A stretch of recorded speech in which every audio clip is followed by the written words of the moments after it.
46 people stood in the blazing afternoon sun and watched a man get shot to death in his pickup truck.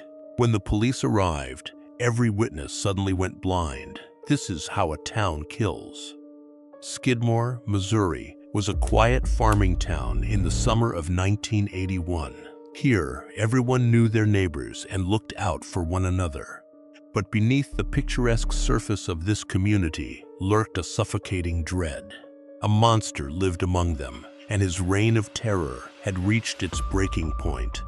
Ken McElroy was the town bully, a man who had terrorized Skidmore for 2 decades with total impunity. On a Friday morning in July, he was executed in broad daylight while surrounded by dozens of his victims. The mystery isn't just about who pulled the trigger. We have to ask how 46 people maintained a perfectly synchronized wall of silence. It all started with the strange, unexplained absence of the county sheriff, Dan Estes, at the exact moment the shots rang out. Today, we investigate one of the most chilling, unsolved homicides in American history. We are looking past the redacted police reports to discover how dozens of ordinary law-abiding citizens transformed into a unified syndicate overnight. I will take you step by step through the shocking sequence of events that led to the shooting in the middle of Main Street. We are finally going to expose the terrifying secret that the residents of Skidmore have guarded for over 40 years. This is how a community gets away with murder. To understand this cover-up, you must first understand the terror that gripped this town. Ken McElroy spent 20 years stealing livestock, burning down homes, and assaulting anyone who crossed him. The locals lived in constant fear, jumping at the sound of every passing pickup truck and keeping loaded shotguns by their front doors. The justice system had failed them entirely. McElroy would be arrested, intimidate the witnesses into silence, and walk free every single time. But what nobody realized was that the fatal shot on that dusty July morning would not come from a frightened farmer's rusty shotgun. It would come from a high-powered rifle, fired with the calm, calculated precision of a professional. Something about the crime scene didn't match the story of a chaotic mob, and that was only the beginning. The tension reached a breaking point in July of 1980, when McElroy turned his wrath on Ernest Bowenkamp, a beloved 70-year-old grocer. Over a trivial dispute about a piece of candy, the bully waited for the elderly man and shot him directly in the neck with a shotgun. Miraculously, Bowenkamp survived, but the emotional damage to the town was permanent. The people of Skidmore cherished Bo. He was the gentle soul of the community, the kind of man who gave kids free sweets and helped struggling families with their groceries. Seeing him bleeding on the sidewalk shattered something fundamental in the town's psyche. The community realized that if Bo wasn't safe, nobody was. They finally saw that the law was completely powerless to protect them from a man who felt no remorse and feared no consequence.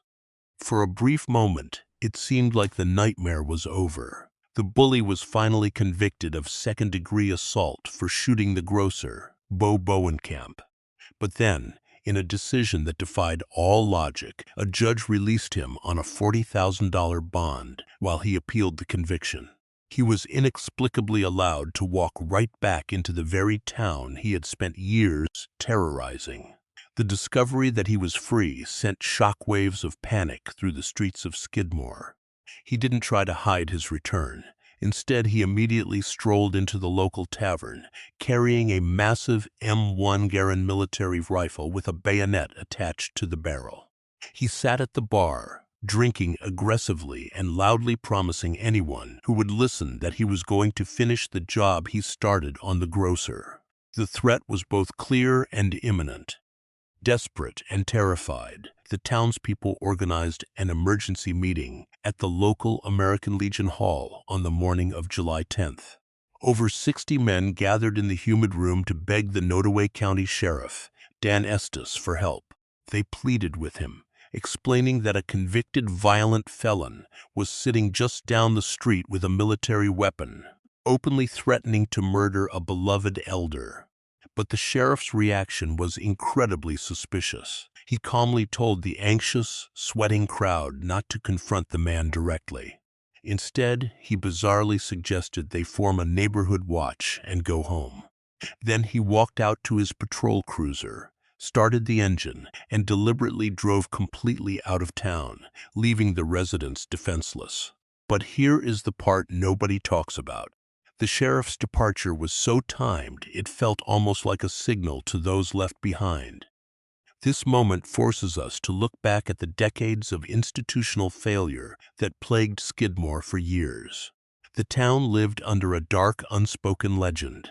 If you crossed the bully, your barn would mysteriously burn to the ground, or your prized livestock would disappear. He had been indicted over 20 times for everything from arson to statutory rape, yet he never spent a single night in a state penitentiary.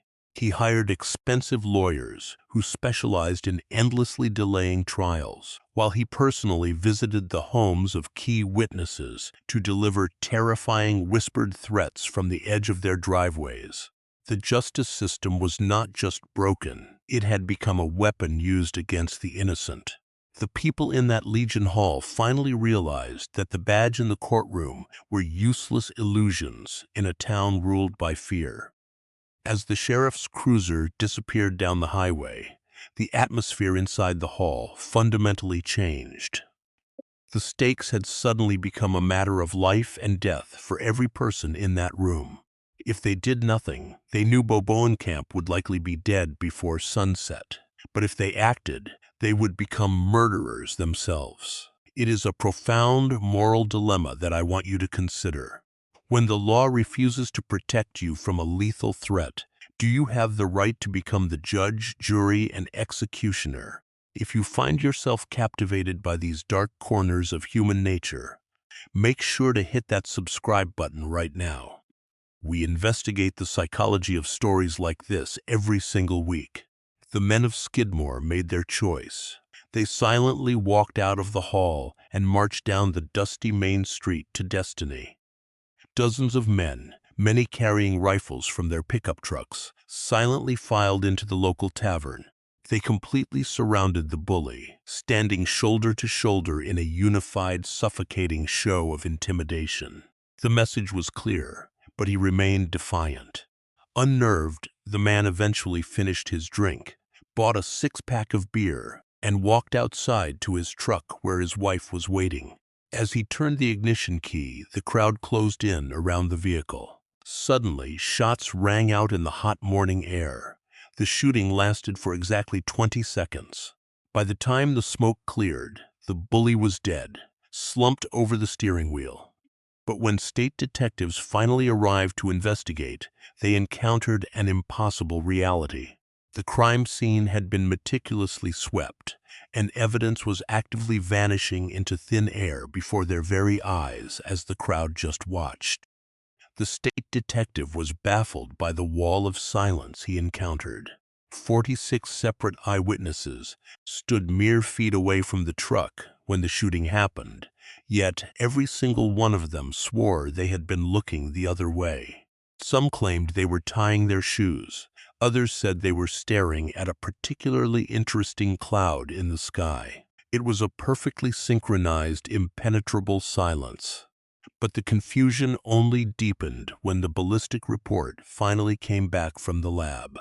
The fatal bullet didn't match any of the rusty, locally owned shotguns or hunting rifles carried by the angry mob. It was fired from an expensive, high-powered weapon, strongly resembling the standard-issue rifle kept exclusively in the trunk of the county sheriff's patrol vehicle. What would you do if you realized the law was the one pulling the trigger that morning? This shocking forensic discovery forces us to completely re-examine everything that happened at the American Legion Hall earlier that morning.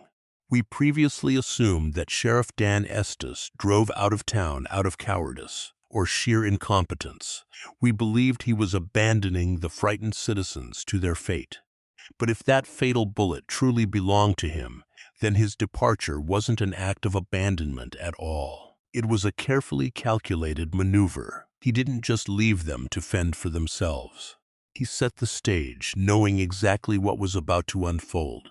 He gave them the window they needed, and then, from a hidden vantage point, he delivered the ultimate lethal blow to the man who had terrorized his county for 2 decades. The silence of the town takes on a new, darker meaning. The mounting evidence pointed toward a reality that the state detectives were absolutely terrified to officially acknowledge. They pushed the townsfolk harder, threatening them with conspiracy charges and obstruction of justice. They brought the witnesses into dark interrogation rooms, slamming files on the table and demanding the name of the shooter. But the tension only peaked as the town's resolve miraculously hardened. Instead of breaking under the immense pressure of state authorities, the citizens of Skidmore doubled down. They began secretly washing blood from the street, hiding bullet casings, and intentionally misdirecting investigators. They weren't just refusing to speak out of fear of retribution anymore. They were engaging in an active, highly coordinated conspiracy to protect the one man who had actually done something to save them from a life of terror. And here is the shocking revelation that changes everything we thought we knew about the murder of Ken Rex McElroy. The fatal bullet didn't come from the angry mob of desperate farmers standing on the sidewalk. It came directly from the local sheriff's rifle. All of the strange anomalies suddenly make perfect sense. The highly accurate shot, the missing sheriff, and the inexplicable bravado of an unarmed crowd marching on an armed madman. Sheriff Dan Estes hadn't abandoned his town. He had covertly acted as their executioner. He knew the legal system would never permanently put McElroy away. So he attended the town meeting, established his alibi, drove his cruiser just out of sight, and took the shot himself. The townspeople weren't remaining silent to protect a nervous local farmer who panicked and pulled the trigger. They instinctively formed an unbreakable wall of silence to protect the sheriff. The full horror of this situation is deeply unsettling when you truly think about the broader societal implications. In order to stop a monster, the guardians of the law had to completely abandon the law. We rely on the justice system to separate civilization from absolute barbarism. But in Skidmore, the system failed so catastrophically that cold-blooded assassination became the most rational, logical solution for survival. And the citizens didn't just passively accept this grim reality. They actively participated in the corruption. They washed away the forensic evidence. They perjured themselves under oath, and they lied to federal investigators with unwavering conviction. An entire American town was forced to sacrifice its collective innocence and embrace the very criminality they were trying to escape, just to ensure that their neighbors wouldn't be murdered in cold blood. It was a collective choice to choose peace over the truth. In the immediate aftermath, the FBI launched a massive federal civil rights investigation, desperately trying to break the town's silence. They failed completely. Multiple grand juries were convened, witnesses were subpoenaed, and immense pressure was applied, but not a single person ever broke rank. To this day, nobody has ever been charged with the murder of Ken Rex McElroy. The case remains officially open, a permanent stain on the Missouri justice system. If you want to explore more incredible true crime mysteries where the truth is stranger than fiction, please subscribe to the channel and turn on notifications so you never miss a new investigation. We are dedicated to uncovering the stories that the world tried to forget, and your support helps us keep these memories alive. The chilling legacy of Skidmore leaves us with a haunting question that has no easy answer. When the institutions built to protect us completely collapse, is vigilantism a horrifying descent into chaos, or is it a tragic necessary mechanism for survival? 46 people watched a man die in the bright afternoon sun, and perhaps, in the end, their impenetrable silence was the truest form of justice they could ever hope to find.